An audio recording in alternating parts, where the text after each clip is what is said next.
Mshikaji alichukua fuko la mkate akawa anakimbia huko nako, bi mkubwa akawa anamkimbiza. Bi mkubwa anaita mwizi, mwizi. Huko nako mtaani wanasikia kelele za mwizi, mwizi. Washikaji sio wanakimbia, mwizi, mwizi. Jamaa hakufika hata mbali, alikamatwa. Jamaa akachukua tairi na kukimbia nalo na kumvalisha. Wakachukua mafuta petroli na kuanza kumwaga. Jamani, naomba nisamee. Mara ghafla tunamuona dada mmoja anafika. Nyie tulieni, tulieni. Tulieni. Jamani, kwani wewe mpatwa na nini? Bana. Watu akamwambia, "Samani dada, huyu ni mwizi." Kwa hiyo ndo mnataka mumchome moto? Dada, samani, naomba nisaidie. Kweli, yani watu hawakutaka kabisa kujua. Bana. Hivi nyie mna akili kweli? Kisa mkate mtu ndo mumchome moto? Kubwa naye akadaki, acha tumkomeshe, siku za mwezi ni 40. Kwani huo mkate uko wapi na kama ni shilingi ngapi hivi? Akaambiwa naye kama 1000 hivi. Kibongo bongo huku kwetu ni kama 3500 hivi. Yaani nyie mnamtaka muue mtu kisa tu mkate. Hivi nyie mna akili? Ila wauni hawakutaka kuelewa kabisa.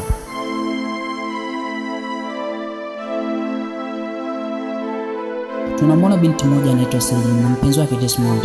Walikuwa ndani ya supermarket wanafanya shopping. Wakawa wanaangalia, mara ghafla binti si akaviona viebwebo vikawa vimemtamanisha. Ghafla alivichukua chapchap na kuviweka kwenye mkoba. Lakini kumbe ulikuwa kuna mfanyakazi mmoja aliyemuona. Akamwambia, "Dada, kama kuna kitu umekipenda ni bora tu ununue na sio kuiba. Kitendo ulichokifanya umekosea." Binti akamwambia, "Hivi wewe kweli una akili kweli?" "Dada, kitu ulichokichukua ni bora tu kirudishe kabla sijakutia security. I swear, wewe kijana, una akili kweli? Yaani unaweza kumwambia mpenzi wangu amechukua mzigo?" "Kaka, amechukua mzigo na mimi nimemuona." Mara ghafla binti akarusha kiwewe chapchap. Akamwambia, "Kama vipi? Mimi nitamtia security." "We, uko serious kweli? Sasa nenda ukakague." Mara ghafla anaona wewe unarusha katika simu yake. Bana, na mimi nitazidi kumwambia meneja wako akufukuze. Yaani sisi ni wateja, afu na wewe unaanza kutupokea. Mtoka hapa." Mara ghafla meneja akaja. "Kuna shida gani hapa?" Akamwambia, "Ni kijana wako, hawe makini. Kaza anatufukia sisi. Eti anasema tumechukua hizo igwebo." Sikabidi jamaa akubali tu, ila akaambiwa, "Yaani hawa ndio wateja wetu wananunua bidhaa hapa ofisini kwetu."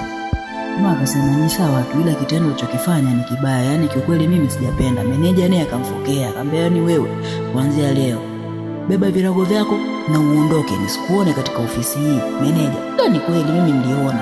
Akamwambia, "Kuanzia huyu kijana sitaki leo kumuona." Meneja ikabidi awe hana la kusema. Akasema, "Basi sawa, ili swala lako tutalifanyia kazi."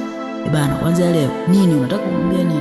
Wewe ondoka kuanzia leo. Beba virago vyako vyote na uondoke, nisikuone. Basi wateja wale tu ikabidi tu waondoke na kusema sawa. Baby, twende zetu. Kwa mshikaji huku naye kwa mpenzi wake anaanza kulalamika, "Kwa nini wewe ufanye kitendo kama kile? Yaani umenidhalilisha. Wewe ni kuiba mayebu tu, sikunidhalilisha kweli." Mimi hili swala limeniuma sana. Yaani sikubali. Kwa nini unifanyie kitendo kama kile? Basi binti yako tu mnyonge mpole, akamwambia, "Bila samani, sitarudia tena." Mshikaji aliamua kushikwa na hasira, akaamua kumwacha mpenzi wake na kumwacha mataa. Huku dada akawa analalamika, "Naambiwa usiombe situation ya mapenzi ikukute katika hali kama hii." Huko nako jamaa ikabidi tu achukue virago vyake na kuondoka. Taratibu akawa anatembea, haelewi huku wapi pa kuanzia.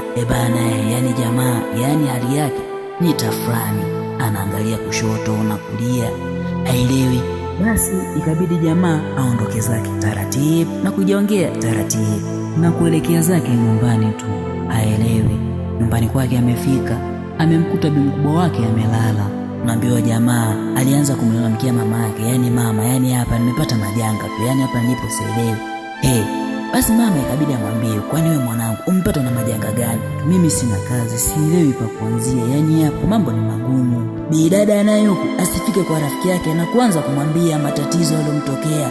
Basi bidada yule akawa analalamika, "Hii situation iliyonikuta kwa kweli, yaani mimi siipendi. Kila siku ni mimi tu, ni mimi tu." Basi unaambiwa siku hiyo waliongea mambo mengi, ila huku kwa rafiki yake akamwambia, "Basi leo fanya mpango tutoke twende out." Bidada akamwambia, "Mimi mwenyewe hali yangu unaona kama hii, yaani naweza nikaiba hata sufuria huko tunapokwenda." Kuna kwa upande wa pili tunamuona mama akiwa anaumwa, hatuelewi anaumwa na nini, maana ameshika tumbo, yaani hatuelewi kipi tulomkuta. Mara ghafla tunamuona mwanae amefika pale, anaanza kumwambia, "Mama, kwani umempatwa na shida gani?" Huku mama elewe, analalamika tu, analia. Ikabidi mama amchukue mama yake na kumlaza kitandani, akamtafutie chakula. Mshikaji alichukua fuko la mkate akawa anakimbia. Huko nako bi mkubwa akawa anamkimbiza. Bi mkubwa anaita, "Mwizi, mwizi." Huko nako mtaani wanasikia kelele za mwizi, mwizi. Washikaji sio wanakimbia. Mwizi, mwizi. Jamaa hakufika hata mbali, alikamatwa. Jamaa akachukua tairi na kukimbia nalo na kumvalisha. Wakachukua mafuta petroli na kuanza kumwaga. Jamani, naomba nisamee. Mara ghafla tunamuona dada mmoja anafika. Nyie tulieni, tulieni. Tulieni. Jamani, kwani wewe mpatwa na nini? Bana. Watu akamwambia, "Samani dada, huyu ni mwizi." Kwa hiyo ndo mnataka mumchome moto? Dada, samani, naomba nisaidie. Kweli, yani watu hawakutaka kabisa kujua. Bana. Hivi nyie mna akili kweli? Kisa mkati mtu ndo mumchome moto? Kubwa naye akadaki, acha tumkomeshe, siku za mwezi ni 40. Kwani huo mkate uko wapi na kama ni shilingi ngapi hivi? Akaambia nenda kama 1000 hivi. Kibongo bongo huku kwetu ni kama 3500 hivi. Yaani nyie mnamtaka mmuue mtu kisa tu mkate. Hivi nyie mna akili? Ila wauni hawakutaka kuelewa kabisa.